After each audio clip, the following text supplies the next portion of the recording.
Welcome to Two Therapists Talking. The hope for this podcast is to talk about important issues related to couples and individuals who are struggling in their lives with many different issues. I'm David Thompson, a marriage and family therapist. And I'm Sherie Christensen, marriage and family therapist. Please join us as we explore these issues together, and we hope you will learn and be enlightened along the way. Come find us at twotherapisttalking.com. If you like what you're hearing, please get on and rate us and subscribe to the podcast. Hi, and welcome back to Two Therapists Talking. I'm David. And I'm Sherie. And we have something that we are going to talk about that is... It's big. It's big and it's timely. Yes. Why is it timely? Well, this month, as you may or may not be aware, is Suicide Prevention Month. So if you see little ribbons of teal and purple, that's what that is. And we have a lot of organizations that do a lot of suicide prevention programs and different things this month. And so we wanted to talk about that and touch on that because it's a really big deal. We're looking at more than 45,000 people in 2020 committed suicide, and it's the 10th leading cause of death. So it's a pretty big It is a big deal. thing, and many people listening have been impacted by this. Yeah. And so we want to give you some information about it and also help you to know how to help someone who may be struggling with suicidal thoughts or suicidal ideation, what might help and what maybe not to be afraid of. Yeah. Because there's sometimes we're afraid of addressing them directly when we've learned from research that that's kind of the best way to do it. Yes. Is not to beat around the bush and be afraid to say it, but to just go right for it. And so we'll talk about that, but we thought this would be a good episode and to share some experience and thoughts. And Yeah. And this is especially timely for me because someone close to me has recently committed suicide. And so this topic is very, it's very timely. For me, it's been on my mind a lot.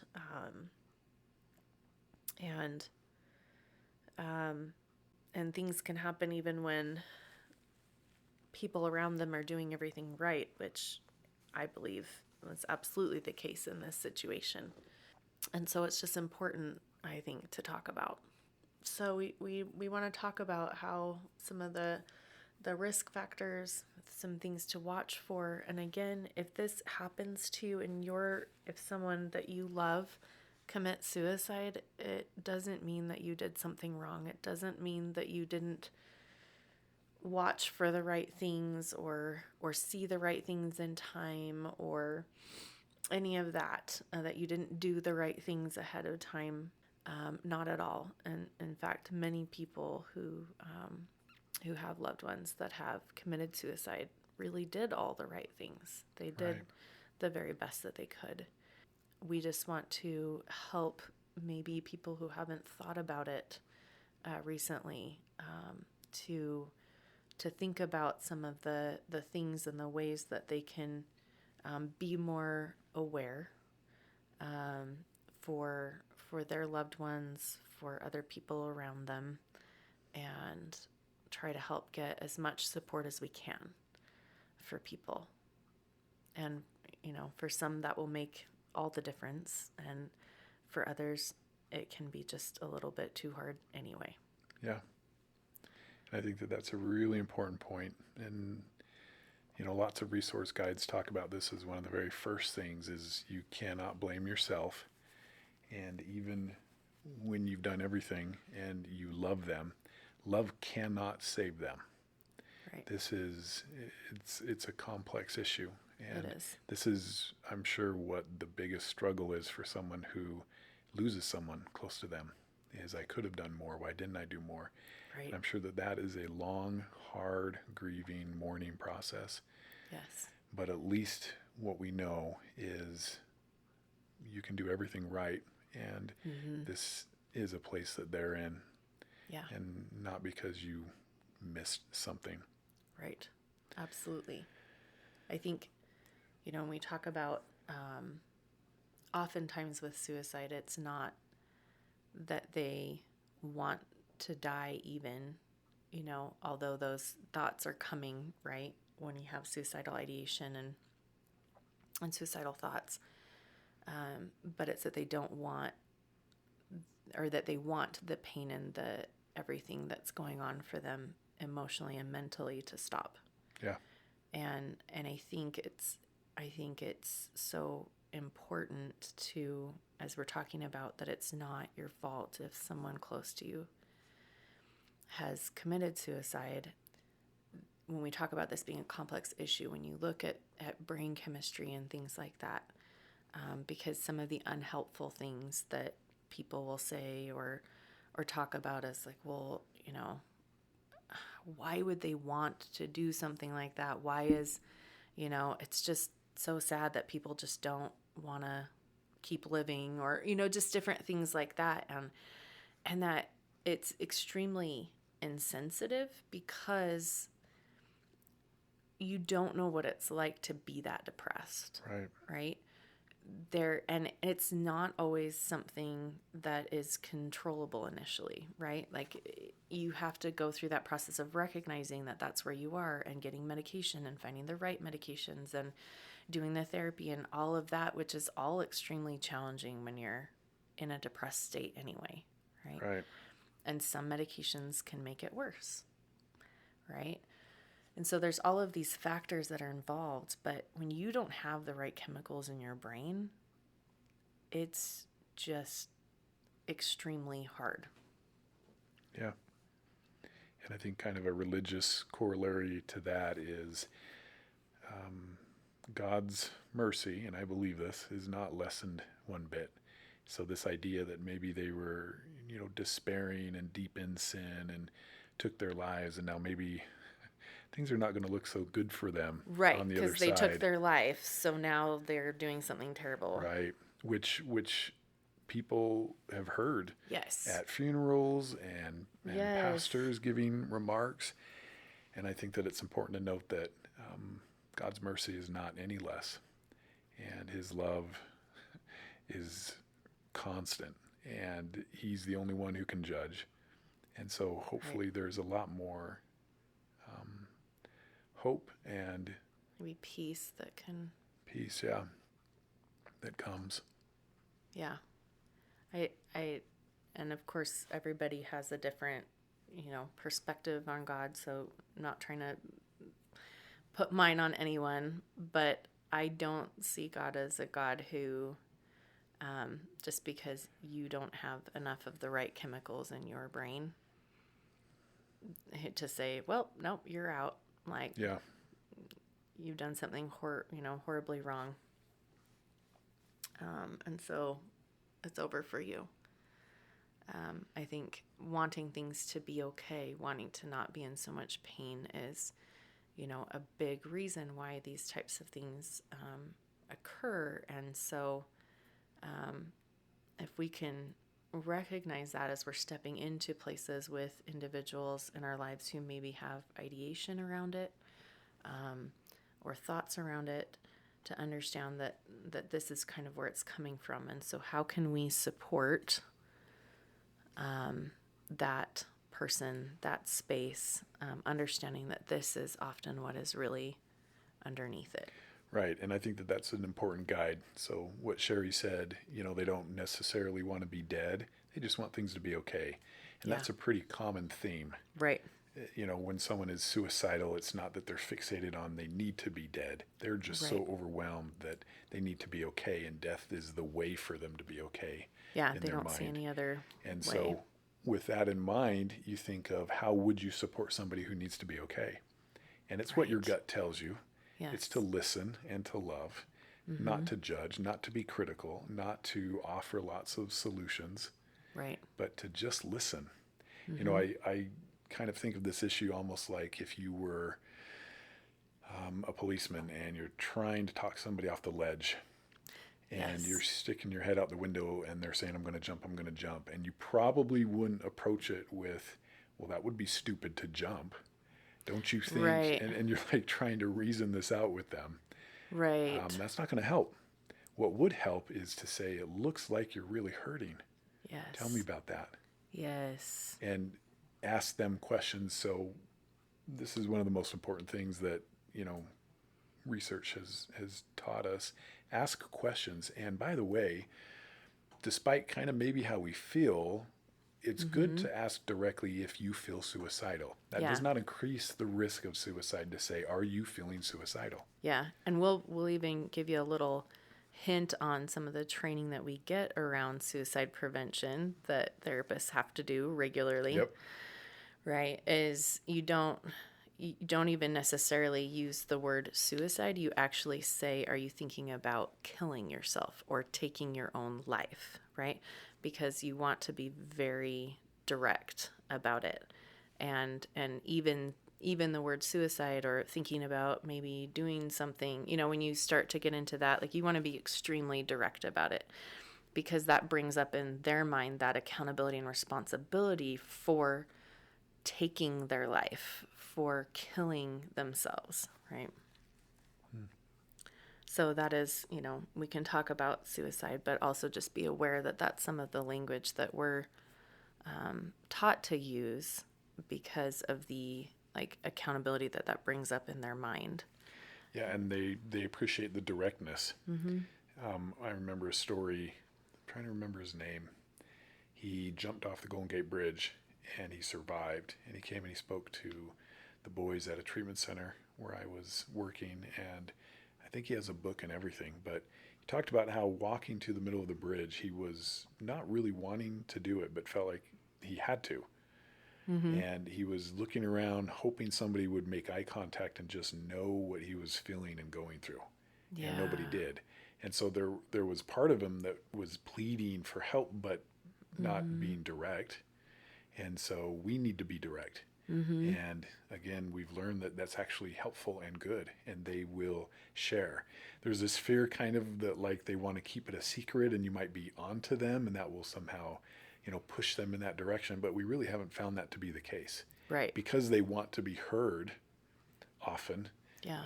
and they're not necessarily going to be the ones to lead out because they're in so much pain. If you Mm-hmm. lead out and you're saying, I want to hear what it is you have to say, this is a good thing.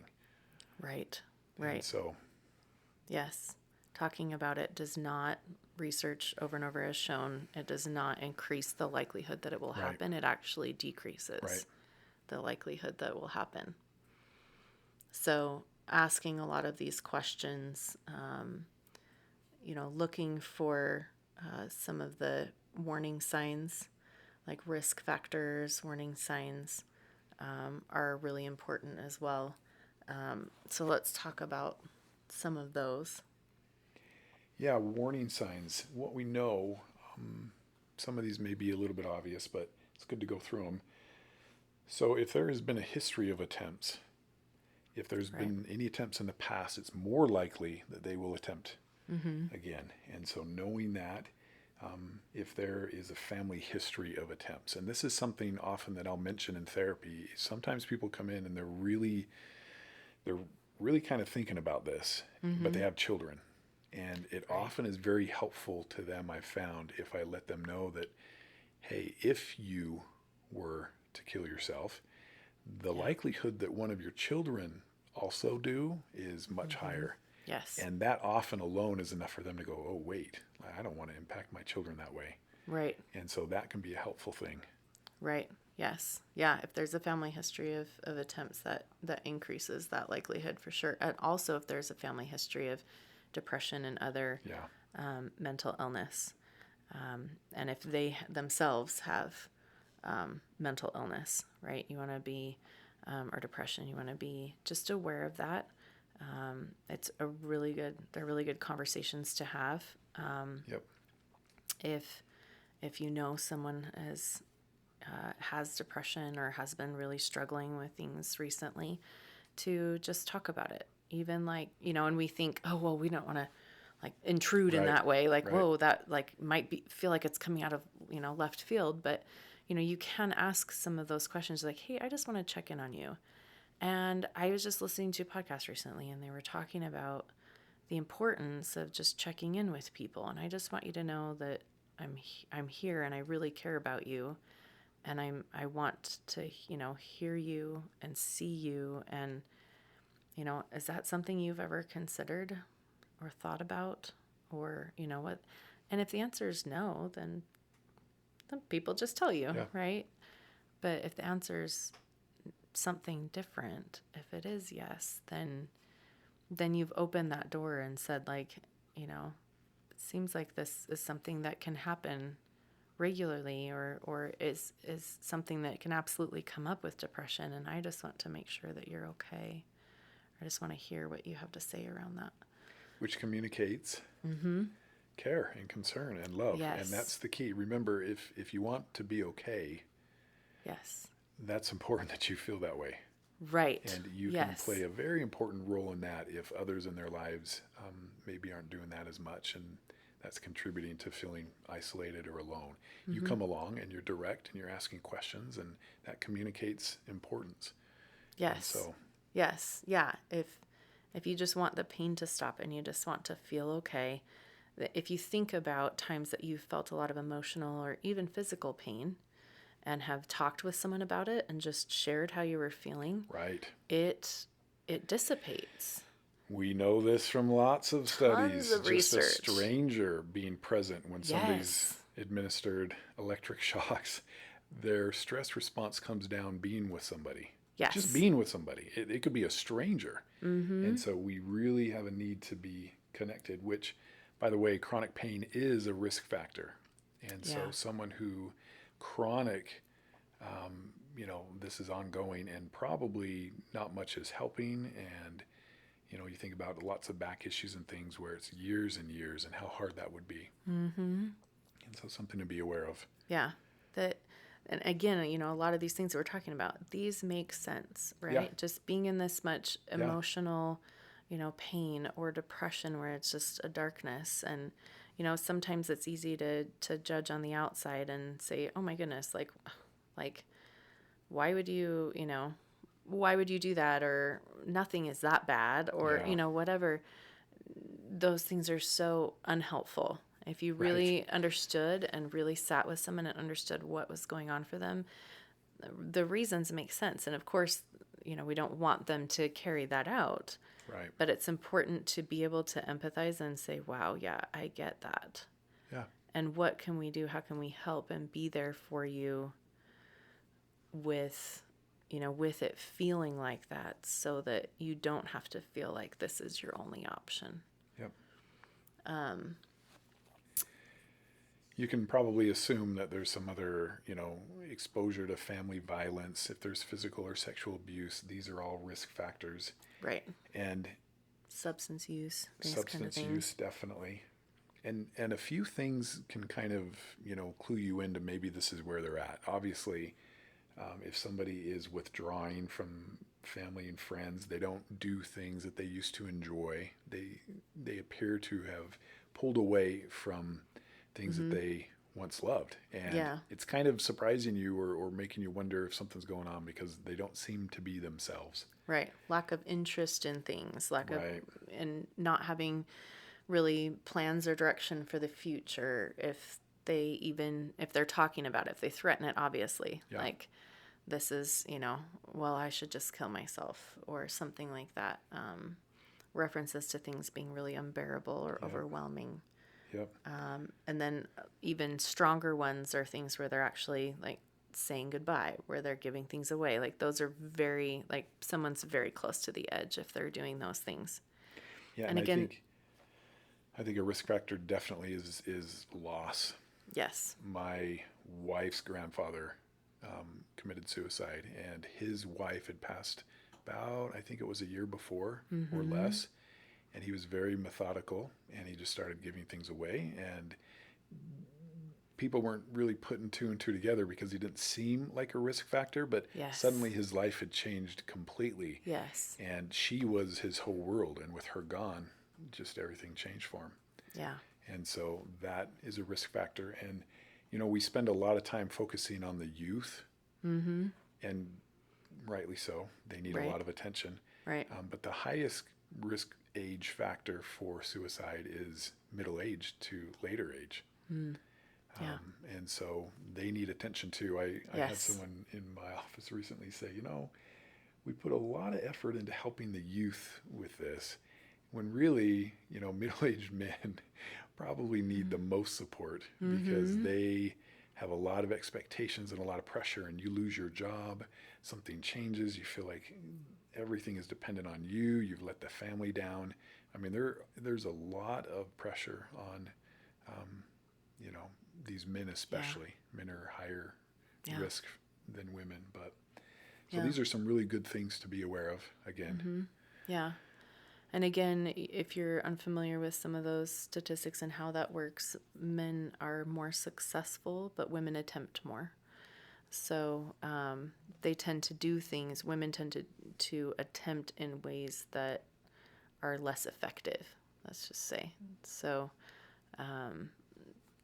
so that's, something to be aware of in terms of how this tends to affect people. But I like what you were mentioning with your wife's grandfather, that nobody put it together because he just didn't look like. And again, I think that goes back to that point that we're making, that maybe you're not seeing any of these like watch for things, or Right. you're not catching maybe what that means, or they don't have a lot of these risk factors, because remember, a lot of people have some of these risk factors and they never attempt, right? Right. So if this happens to you, it's, the loved one commits suicide, it's not because you did something wrong and just didn't see something or didn't do something right to fix it, right? But we want to be aware of however much we can be aware of. And, we've been talking about what to do, right? And again, asking questions, asking about suicide, talking to family members when there is a suicide in the family, or friends, when there is a suicide among a friend group, making sure that you're talking more about these types of things, because that risk does go up. Right. And being very direct about it and looking for those warning signs, and also getting help for them. Right? We want them to be in therapy and to be getting helpful medication and watching them as that process is occurring, and offering a lot of that support. There are apps and ways to educate, right? And also to make sure that they can reach out when they need to, right? We've got the suicide hotline. That's a national number. I know of just individuals who have had suicidal thoughts and things like that, and they have reached out, and that has been so useful to them. So even if they don't feel as comfortable talking to someone else, they have some place that they can go. And so educating our family and friends is really critical, and giving them access to that information is really critical. Yeah, and we try to make it easy. So you just dial 988 from your phone. You can even text, Mm-hmm. and that goes to the suicide hotline. Mm-hmm. And you'd be surprised how many people use this, because Yes. we kind of assume, right, that if this is what you want to do, you're just going to do it. But again, like the gentleman walking out into the middle of the bridge Yes. looking for help, they really do want help, and they want things to be okay. And so, there's a lot you can do if you're seeing these warning signs, and you're talking, and you're direct, and you're asking. Mm-hmm. Yeah, there's a lot of really great resources. I know not everyone that listens to our podcast is in Utah, but there is an app specifically for people in Utah. and it's called Safe Utah, and that is something you can text, you can call like through the app, and it's totally confidential, and it allows you to discuss and talk with someone. So it's again, it's confidential, and it goes to counselors, and you can also report potential harm to you or someone else in your family or school or city in Utah, and you can have some of those conversations. So if you are concerned about someone, you can reach out there. If you are struggling yourself, you can reach out there. Again, it's all confidential, and have some of those conversations, talk with someone, and get support that way. So there's a lot of space there where we've got some resources if you can connect that way. And then obviously also if you can be that resource for someone to listen and get support. And if you have someone who's really suicidal, who has been thinking about it a lot, and you've been very concerned, you also need to make sure you're getting support too, because it is very hard to be that person all of the time and be on that level of alert. And of course, you're going to want to, right? And that's important to do, right? But just make sure that you're also getting some support for yourself, and reaching out and going to therapy yourself and all of that, so that you can be the best provider of that resource for your children or loved ones around you, but also make sure that you're getting your own support so that you can do that in the best way. Yep. And the other thing is to just always take it seriously, right? If there's a threat, if there's, things like that, you want to take it seriously and make sure that you do something about it, that you call 911, that you talk to the suicide hotline, that you're doing those things if someone is threatening or writing letters or saying that they're going to take their life. Make sure that you're taking it very, very seriously, because even if it ends up being a situation where they're just needing or wanting some of that attention, give it to them. Yeah. Give it to them. Make sure that you get them the help, you take them in, you have them, because then you're opening again that conversation, and you're saying, okay, let's talk about this, and let's get you the help that you need, because I really appreciate that you're reaching out, and I want to make sure we get you all the help that you need. Yep. So I think there's a million more things that we could say about this. This was a good start, I think, though. Yeah, but I think it's hopefully can get you thinking about how you can bring these topics up with people around you, with loved ones, with children, and other people in your life, and just make it less of a taboo topic. Yep.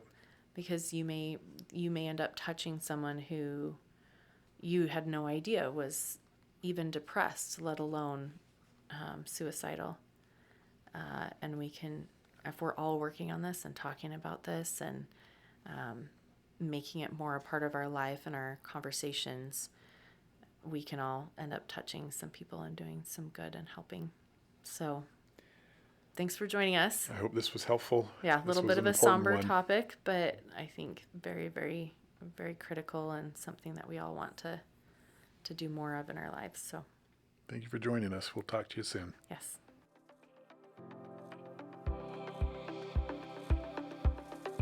Thank you for listening to Two Therapists Talking. We look forward to sharing more conversations with you. Connect with us at twotherapisttalking.com or email podcast@twotherapisttalking.com. If you like what you're hearing, please get on and rate us and subscribe to the podcast.